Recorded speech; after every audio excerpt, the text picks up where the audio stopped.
ನಮಸ್ಕಾರ ನ್ಯೂಸ್ 26 ಗೆ ಸ್ವಾಗತ. ಪ್ರಿಯಾಂಕ್ ಅವರೇ, ದೀಪಾವಳಿ ಕಳಿತು, ದಯವಿಟ್ಟು ಇನ್ನಾದ್ರೂ ನಿಲ್ಲಿಸಿ. ರಾಜ್ಯದ ಜನತೆಗೆ ನಿಮ್ಮ ಇಲಾಖೆಗೆ ಸಂಬಂಧಪಟ್ಟಂತೆ ಬಹಳಷ್ಟು ಪ್ರಶ್ನೆಗಳಿದಾವೆ, ಅದಕ್ಕೆ ಉತ್ತರ ಕೊಡಿ. ಸಿದ್ದರಾಮಯ್ಯ ಸಾಹೇಬರು ಪಂಚ ಗ್ಯಾರಂಟಿಗಳಲ್ಲಿ ಯುವ ನಿಧಿ ಕೊಡ್ತೀನಿ ಅಂತ ಹೇಳಿದ್ರು. ಸರ್, ಯುವಕರಿಗೆ ಉದ್ಯೋಗವನ್ನ ಪಡ್ಕೊಳ್ಳೋಕ್ಕಿಂತ ಮೊದಲು ನಿಮಗೊಂದಷ್ಟು ಸಹಾಯಧನ ಅಂತ ಹೇಳಿದ್ರು. ಯುವ ನಿಧಿನ ಇವತ್ತವರೆಗೂ ಪ್ರಾರಂಭ ಮಾಡಿದ್ರೆ ಸರ್, ಯುವ ನಿಧಿನೂ ಪ್ರಾರಂಭ ಮಾಡಲಿಲ್ಲ. ಯುವಕರಿಗೆ ಉದ್ಯೋಗ ಸೃಷ್ಟಿ ಮಾಡುವಂತಹ ಕಂಪನಿಗಳು ಕೂಡ ಕರ್ನಾಟಕವನ್ನು ಬಿಟ್ಟು ಹೊರಗಡೆ ಹೋಗ್ತಾ ಇದಾವೆ, ಬರುವಂತವು ಕೂಡ ಪಕ್ಕದ ರಾಜ್ಯಗಳನ್ನು ಹುಡುಕ್ತಾ ಇದಾವೆ. ಯಾಕಾಗಿ ಸರ್?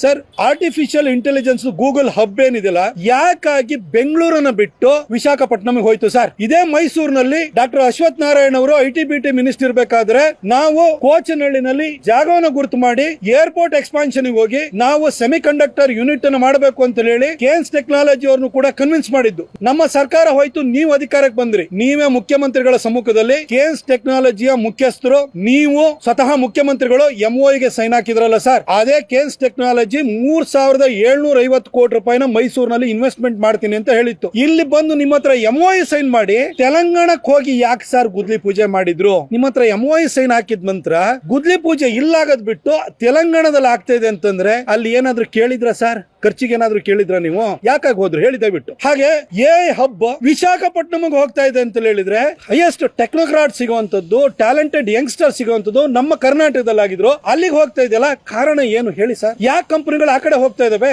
ಸರ್?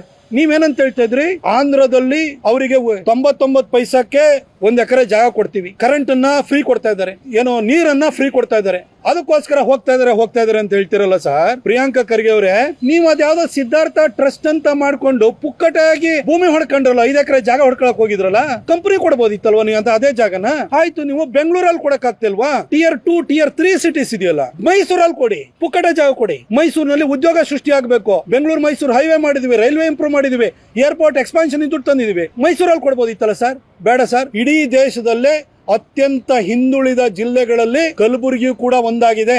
ಇಡೀ ಕಲ್ಯಾಣ ಕರ್ನಾಟಕ ಅತ್ಯಂತ ಹಿಂದುಳಿದವಾದಂತಹ ಒಂದು ಪ್ರದೇಶವಾಗಿದೆ. ಅಲ್ಲಿ ಫ್ರೀ ಆಗಿ ಕೊಡಿ ಸರ್. ನೀವು ಅಲ್ಲೇ ಕೊಡ್ಲಿಲ್ಲ. ಇದೇ SM ಕೃಷ್ಣ ಅವರು ಈ ಹಿಂದೆ ಈ ರಾಜ್ಯದ ಮುಖ್ಯಮಂತ್ರಿ ಆಗಿದ್ದಂತ ಸಂದರ್ಭದಲ್ಲಿ ಸರ್ಜಾಪುರ ರೋಡ್ ಅಲ್ಲಿ ಇನ್ಫೋಸಿಸ್ ಸಹಿತವಾಗಿ ಎಲ್ಲರಿಗೂ ಪುಕ್ಕಟ ಭೂಮಿ ಕೊಟ್ರೇ ಇಲ್ವಾ? ಅವತ್ತು ಟ್ಯಾಕ್ಸ್ ಹಾಲಿಡೇ ಕೊಟ್ರೇ ಇಲ್ವಾ? ಆ ಕಾರಣಕ್ಕೋಸ್ಕರ ಇವತ್ತು ಬೆಂಗಳೂರು ಕಾಮಧೇನು ಆಗಿದೆ ಕರ್ನಾಟಕದ ಪಾಲಿಗೆ. SM ಕೃಷ್ಣ ಅವರ ವಿಷನ್ ಇಂದ ಆಗಿದ್ದು. ಬಾಳಿಗ ಅವರು ಅವತ್ತು ಎಲೆಕ್ಟ್ರಾನಿಕ್ ಸಿಟಿ ಮಾಡಿದ್ರು. ದೇವರಾಜ್ ಅರಸು ಅವರ ಕೃಪೆ, ರಾಮಕೃಷ್ಣ ಹೆಗಡೆ ಅವರ ಕೃಪೆಯಿಂದಾಗಿ ಇವತ್ತು ಬೆಂಗಳೂರಿನಲ್ಲಿ ಎಲೆಕ್ಟ್ರಾನಿಕ್ ಸಿಟಿ ಅನ್ನೋದು ಬೆಳೀತು. ನಾವು ಆ ಕೆಲಸ ಮಾಡಿದ್ರಿಂದಲೇ ಬೆಂಗಳೂರು ಬೆಳೆದಿದ್ದು. ಬೆಂಗಳೂರು ಇವತ್ತು ಉಸಿರು ಕಟ್ಟುವಂತ ಸ್ಥಿತಿ ಬಂದಿದೆ. ಬೇಡ, ಮೈಸೂರಿಗೆ ಕಳಿಸಿ ಸರ್, ಕಲಬುರಗಿ ಕಳಿಸಿ, ಕೋಸ್ಟಲ್ ಲೈನ್ ಬೇಕು ಅಂದ್ರೆ ಮಂಗಳೂರಿಗೆ ಕಳಿಸಿ, ಕಾರವಾರ ಇದೆ ನಮಗೆ, ಬೆಳಗಾವಿ ಕಳಿಸಿ. ನೀವು ಇದು ಯಾವ ಜಾಗ ನಿಮಗೆ ಕಾಣಿಸ್ತಾ ಇಲ್ವಾ? ಇಲ್ಲಿ ಕೊಡಿ ಸರ್. ಬೆಂಗಳೂರಲ್ಲೇ ಯಾಕೆ ಕೊಡ್ಬೇಕು? ಇದಕ್ಕೆ ಉತ್ತರ ಇಲ್ಲ ನಿಮ್ಮ ಹತ್ರ.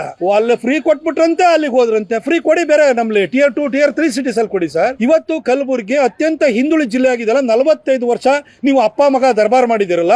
ಇವತ್ತು ಹಿಂದುಳಿದ ಪ್ರದೇಶ ಯಾಕಾಗಿದೆ ಸರ್? ಅತ್ಯಂತ ಹಿಂದುಳಿದ ಜಿಲ್ಲೆಯಲ್ಲಿ ಕಲಬುರಗಿ ಯಾಕೆ ಒಂದಾಗಿದೆ? ಶೈಕ್ಷಣಿಕವಾಗಿ ಯಾಕೆ ಹಿಂದುಳಿದಿದ್ದಾರೆ ಸರ್? ಕಷ್ಟದಿಂದ ಬಂದಿರೋರಿಗೆ ಓದುವಂತಹ ಉಮೇದ್ ಇರುತ್ತೆ ಸರ್. ನಿಮ್ ತಂದೆ ನೋಡಿ, ರಜಾಕರ್ಸು ಇಡೀ ಕುಟುಂಬವನ್ನ ಸುಟ್ಟಾಕಿದ್ರು ಕೂಡ ನಿಮ್ ತಂದೆ ಲೋನ್ ಸರ್ವೈವರ್ ಓದಿ ಅವರು ವಿದ್ಯಾವಂತರಾದ್ರು. ಇಲ್ಲ ಸಿದ್ದರಾಮಯ್ಯನವರು ಕುಂಟಿನಲ್ಲಿ ಹುಟ್ಟಿ ಕುರಿ ಕಾಯುವಂತ ಸಮುದಾಯದಲ್ಲಿ ಹುಟ್ಟಿದವರು, ಅವರನ್ನು ಕೂಡ ವಕೀಲರಾದ್ರು, ಅಡ್ವೊಕೇಟ್ ಆಗಿ ಬೆಳೆದ್ರು.